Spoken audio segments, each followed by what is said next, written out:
Hello guys, in this tutorial we will learn quickly how to save a Python plot with high resolution in any format like say PNG, JPG or PDF. So let's do it quickly.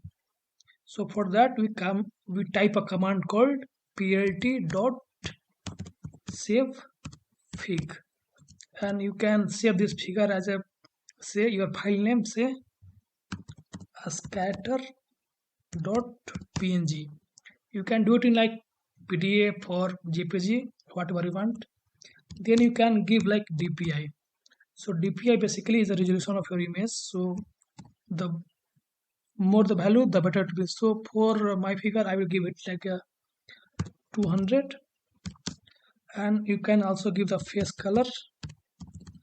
Face color equal to say red, and you can also give b box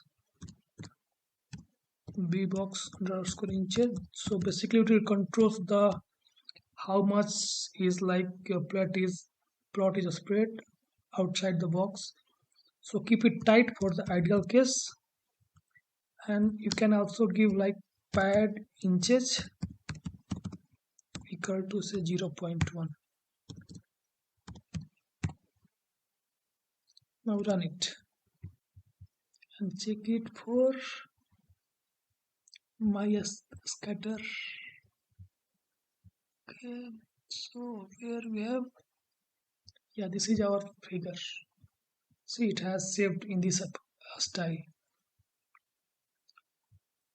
uh, Now we can change some parameters, say put it as 1 and run it.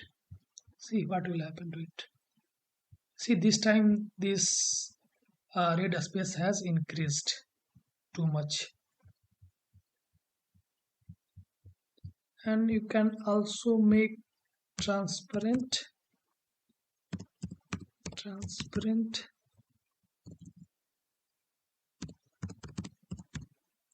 equal to true. Let's see what will happen. See, this time your face color has been covered with red. So this way you can plot, you can save the plot, and you can also control some parameters. So I hope this tutorial has helped you to get how to save plot with high resolution and controlling its face color and pad inches. So thank you.